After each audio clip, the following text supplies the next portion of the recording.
लेकिन चलिए आज के अब टॉप कॉल्स का स्ट्रिंग प्ले आउट करिए डायरेक्टर साहब।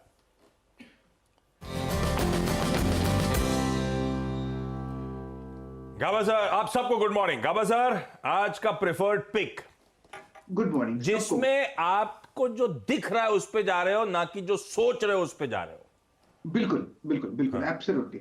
और जो स्टॉक मैंने चुना है वो है एलएनटी। एलएनटी का हमने हाई देखा है करीब 3750 के, उसके बाद जो गिरावट आई 6 दिन 7 दिन, बहुत ही गिरावट आई। कल का एक फर्स्ट डे अप मूव था, कल जो मूव था, कल शॉर्ट कवरिंग का मूव लग रहा था और एक सेटअप के हिसाब से एक बाई सिग्नल जनरेट हुआ था। लेकिन आज जो होगा वो शॉर्ट स्क्वीज का होगा, तो मुझे लगता है ट्रेड करा है 3423 पर एलएनटी। स्टॉप होना चाहिए 3400 का, 23 रुपए का स्टॉप होना चाहिए। इसका जो टेक्निकल टारगेट है वो थोड़ा एग्रेसिव है, मेरे ख्याल से वो होना चाहिए 3500 का। तो रिस्क रिवॉर्ड रेशियो भी 1:3 बढ़ता है। एलएनटी काफी स्ट्रेच हुआ, एक अनस्ट्रेचिंग की जरूरत है और लगता है उसका कल इंडिकेशन आ चुका है, तो ध्यान मेरा एलएनटी पर। ओके, ध्यान रखिए एलएनटी पर ऑन द लॉन्ग साइड। चलिए ये इस समय गाबा सर की पिक का। मानस, गुड मॉर्निंग। मानस, आपकी ट्रेड क्या रहेगी? Good morning Anuj ji, good morning Ashish ji, good morning everyone. तो देखिए एचडीएफसी लाइफ पे खरीदारी करने की राय रहेगी। पैटर्न पॉजिटिव है, काफी समय से हम लोअर टॉप लोअर बॉटम देख रहे थे, लेकिन अब कहीं ना कहीं रिवर्सल देखने को मिला है। आरएसआई पे पॉजिटिव डायवर्जन दिख रहे हैं। कल काफी बेहतर वॉल्यूम्स के साथ स्टॉक ने एक रेजिस्टेंस जो कि 585 के आसपास था उसको ब्रीच किया है। तो मेरा समझना है कि यहाँ पर एक मीनिंगफुल बाउंस बैक देखने को मिल सकता है। करंट लेवल्स पे स्टॉक में खरीदारी करने की राय रहेगी। 582 पे आपको स्टॉप लॉस लगाने हैं और ऊपर की तरफ 620 तक के टारगेट्स पॉसिबल हैं एचडीएफसी लाइफ में। ये कैश लेवल्स हैं। ऑप्शन में भी आप ट्रेड ले सकते हैं। 600 वाला कॉल ऑप्शन लिया जा सकता है। 14 रुपीज के आसपास की क्लोजिंग थी, तो वहां मिले तो 9 रुपए के स्टॉप लॉस से खरीदारी करिए और 25 रुपए के टारगेट सेट करिए। एचडीएफसी लाइफ रखिए अपने रडार पे। सतपुत्र साहब, गुड मॉर्निंग। आज का preferred pick. Ashish ji good morning, Anuj ji good morning and good morning everyone. Ashish ji पहला पिक था मेरे एलएनटी, वो गया। बाद में था एचडीएफसी लाइफ, वो भी गया। तो अभी थर्ड क्या है? देखिए थर्ड है मैक्स फाइनेंस, एमएफएसएल। अगर आप एमएफएसएल का स्ट्रक्चर देखें तो कल यहाँ पे एक प्राइस एंड वॉल्यूम ब्रेकआउट देखा गया। जबरदस्त ओपन इंटरेस्ट था, जबरदस्त वॉल्यूम था। तो मुझे लगता है जिस तरह से यहाँ पे पैटर्न पैन आउट है, आज मैक्स फाइनेंस पे नजर रखनी चाहिए। As far as the levels are concerned, इसका जो ब्रेकआउट था वो था 914 का, 918 का क्लोज था। तो जो भी डिप मिलेगा इसमें बाय करना है 910 के स्टॉप लॉस के साथ। इसका जो टारगेट दिख रहा है आशीष जी वो है रहेगा 940 टू 945। तो MFSL is a buy. Okay, MFSL is a buy. ये इस समय राजेश जी की pick. Prashant ji good morning, आपका ट्रेड। जी Anuj ji good morning, Ashish ji good morning और good morning to the panel. तो यहाँ पे अपोलो हॉस्पिटल में बहुत अच्छी डिप आई है और ये डिप एक रैली की शुरुआत के बाद आई है। तो मैं यहाँ पे एक कंडीशनल बाय, जस्ट कल की क्लोजिंग जो है वो 6197 है, 6200 के ऊपर, यानी जस्ट 3 पॉइंट ऊपर। ये इंश्योर करने के लिए कि हम क्लोजिंग के ऊपर ट्रेड कर रहे हैं, 6200 के ऊपर बाय कीजिए। स्टॉप लॉस रखेंगे 6140, 6140 और टारगेट होगा 6350, 6350। इसके ऊपर मुझे लग रहा है ये स्टॉक और पोजिशनल स्ट्रेंथ दिखा सकता है, बट फिलहाल 6350 का टारगेट और 6140 का स्टॉप लॉस मान के चलें। बढ़िया, सावंत साहब की कंडीशनल बाय। रिकैप कर दूंगा सारी पिक्स। पहले बहेती साहब के पास चला जाए। बहेती साहब गुड मॉर्निंग। आज का प्रेफर्ड पिक साहब। Good morning Ashish ji, good morning Anuj ji, good morning everyone.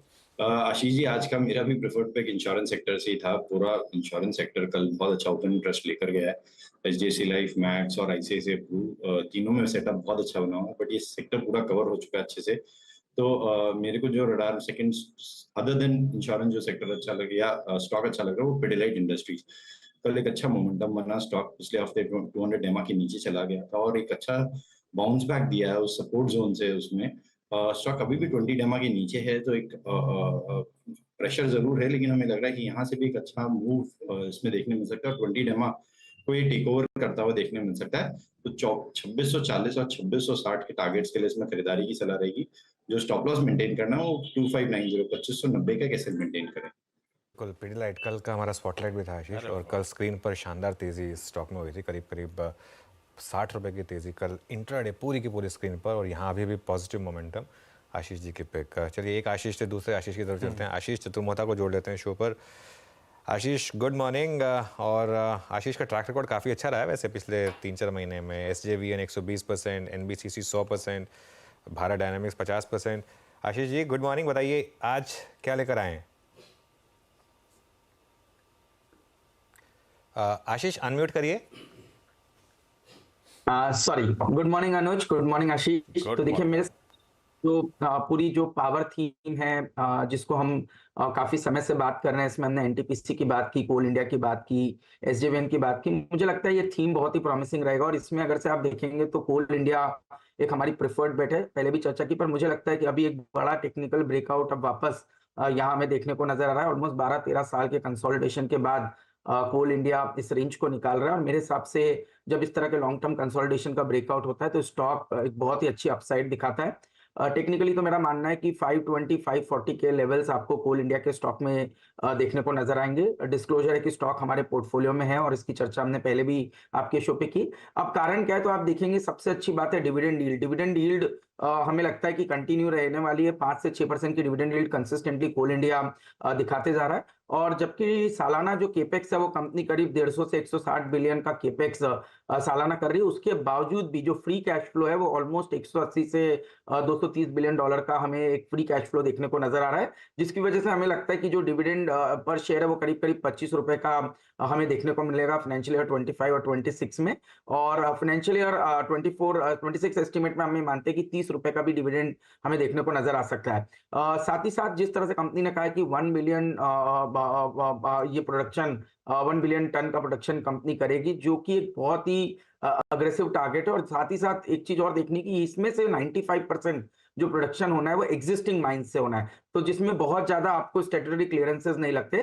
तो हमें लगता है कि वॉल्यूम ग्रोथ करीब 6% के आसपास आएगी, प्रॉफिटेबिलिटी काफी अच्छी आएगी और जिस तरह से पावर की डिमांड बढ़ रही है, कोल एक बहुत बड़ा बेनिफिशियरी रहेगा थर्मल साइड की इस पावर जनरेशन की डिमांड को फुलफिल करने के लिए। तो मेरा टॉपिक रहेगा कोल इंडिया, जहां मुझे लगता है 15 से 20% की अपसाइड आने वाले कुछ समय में देखने को नजर आ सकती है। और टेक्निकली मैं मानता हूं कि एक अच्छा सपोर्ट स्टॉक में 410-420 के जोन में बना रहेगा, तो टॉप पिक के तौर पर कोल इंडिया प्रेफर्ड बेट रहेगी। साथ ही साथ एक कमेंट मैं और करना चाहूंगा अनुज, जो मुझे लगता है कि मेटल्स में बहुत समय बाद एक बड़े ब्रेकआउट हमें देखने को नजर आ रहे हैं। तो स्पेसिफिक तो नहीं, पर मुझे लगता है कि NMDC, टाटा स्टील, नाल्को जैसे जो स्टॉक्स है वहां पर पे एक अच्छी बढ़त देखने को नजर आ सकती है। तो उसमें NMDC हमारा एक हमने स्टॉक को अपने पोर्टफोलियो में भी जगह दी है, मुझे लगता है वहां पर भी एक अच्छी अपसाइड देखने को नजर आ सकती है। बहुत बढ़िया।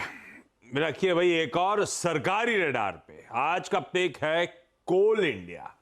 इसी बीच एक सरकारी को लेकर खबर भी नीचे आती हुई, कैनरा बैंक 26 फरवरी को शेयर विभाजन यानी कि स्टॉक स्प्लिट सब डिवीजन पे विचार करेगा। खैर पहले टॉप कॉल्स का रैप अप, उसके बाद एक काम करेंगे, सरकारी के ही तड़के को कंटिन्यू करेंगे। लाइए पहले रैप अप। सबसे पहले गाभासर ने दाव लगाया दिग्गज लार्सन एंड टूब्रो पे। बढ़िया रिस्क रिवॉर्ड समीकरण बैठते हुए 1:3 के खरीदने के मौके ढूंढिए। स्टॉप लॉसेस होंगे 3400 के, लक्ष्य होगा 3500 का। मानस को पसंद आ रहा है HDFC लाइफ, एक मीनिंगफुल बाउंस बैक की तैयारी कर रहा है। 582 का स्टॉप है, 620 का लक्ष्य है, चाहे तो 600 का कॉल भी HDFC लाइफ का खरीद सकते हैं। सतपति साहब को पसंद तो लार्सन एंड टूब्रो और HDFC लाइफ पहले और दूसरे पायदान पे थे, लेकिन दोनों जा चुके थे। तो तीसरा प्रेफर्ड एक और insurance play, max financial services limited. Dips में खरीदारी करिएगा। ध्यान रखिएगा आज न्यूज फ्लोज वाला स्टॉक भी है, ये हमारा बिग स्टॉक भी रह चुका है। 910 का स्टॉप है, 940 945 के लक्ष्य है। सावंत साहब ने अपोलो हॉस्पिटल्स पे दाव लगाया, एक कंडीशनल बाय है। कंडीशन 6200 के ऊपर की ट्रेजेक्टरी पर चलना शुरू हो जाए तो 6140 का स्टॉप है, 6350 का टारगेट है। बहेती साहब को पसंद तो इंश्योरेंस स्पेस ही था, पहला पिक उनका भी HDFC लाइफ था शायद, लेकिन अब इंश्योरेंस से डाइवर्सिफाई करके चले गए पिडिलाइट इंडस्ट्रीज पे। 2590 का स्टॉप है, 2640 2660 के लक्ष्य है। कल CME सेवाज का बिग स्टॉक जो 2.25% उछला था और आज फिर रडार पे है। टेक्नो फंडा पिक के तौर पे चतुर्मोता साहब का पिक आपकी स्क्रीन पे। एक तो पावर की थीम प्रॉमिसिंग लगती है, पर आज का जो स्टॉक है जिसमें शायद एक बड़े टेक्निकल ब्रेकआउट की तैयारी, कोल इंडिया 520, 540 के लक्ष्य है। एक लॉन्ग टर्म कंसोलिडेशन के अब उभरता हुआ ऊपर आता हुआ ये स्टॉक।